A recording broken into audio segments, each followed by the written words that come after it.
অন্তর্বর্তী সরকারের প্রধান উপদেষ্টা নোবেলজয়ী ডক্টর মোহাম্মদ ইউনূসকে নিয়ে ফেসবুকে বিতর্কিত স্ট্যাটাস দিয়েছেন লালমনিরহাট জেলা প্রশাসনের নির্বাহী ম্যাজিস্ট্রেট তাপসী তাবাসসুম উর্মি। বিষয়টি নজরে আসার পর রোববার রংপুর বিভাগীয় কমিশনারের এক আদেশে বিভাগীয় কমিশনারের অফিসে বদলি করে অবমুক্ত করা হয় তাকে।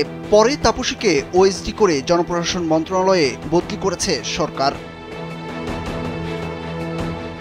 তাপসী তাবাসসুম উর্মি সমালোচিত এই স্ট্যাটাসে লিখেছেন, সাংবিধানিক ভিত্তিহীন অন্তর্বর্তী সরকারের প্রধান উপদেষ্টা বলেছেন রিসেট বাটনে পুশ করা হয়েছে, অতীত মুছে গেছে। রিসেট বাটনে ক্লিক করে দেশের সব অতীত ইতিহাস মুছে ফেলেছেন তিনি। এতই সহজ? কাউন্টডাউন শুরু হয়ে গেছে আপনার মহাশয়। একমাত্র ওয়ালটন এসি দিচ্ছে 1 বছরের রিপ্লেসমেন্ট গ্যারান্টি। ওই স্ট্যাটাসে তিনি আরও লিখেন, একটি বিষয়ে আপনাকে ধন্যবাদ জানাতেই হয়। তুমি কে আমি কে, রাজাকার রাজাকার। আপনাদের এই স্লোগানটা যে অক্ষরে অক্ষরে সত্য ছিল, এটা এত অল্প সময়ে দিনের আলোর মতো পরিষ্কার করে দিয়েছেন। এজন্য আপনাকে অসংখ্য ধন্যবাদ।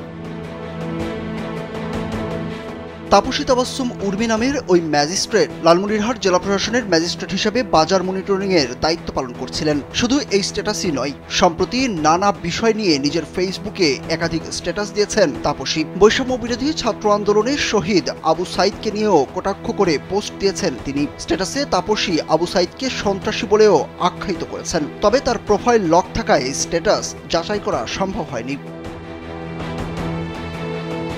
তাপসী তাবাসসুম উর্মি শিক্ষা জীবনে ছাত্রলীগের রাজনীতির সঙ্গে জড়িত ছিলেন বলে একটি সূত্রে জানা গেছে।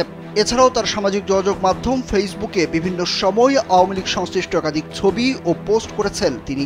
শেখ হাসিনা দেশ ছাড়ার পর তার সাফাই গেয়েও স্ট্যাটাস দিয়েছিলেন তাপসী। এসব বিষয়ে লালমনিরহাট জেলা প্রশাসক HM রাকিব হায়দার জানান, ওই ঘটনায় তাকে ওএসডি করে জনপ্রশাসন মন্ত্রণালয়ে বদলি করা হয়েছে। চাকরি বিধি মোতাবেক পরবর্তী সিদ্ধান্ত সরকার নেবে বলেও জানান তিনি। স্যারদের সিদ্ধান্তের প্রেক্ষিতে আমরা তাকে এখান থেকে স্যাররা উল্টো করেন। জনপ্রশাসন মন্ত্রণালয় থেকে তাকে ওএসডি করা হয়েছে এবং তাকে আমরা গতকালেই এখান থেকে অবমুক্ত করে পাঠিয়ে দিই।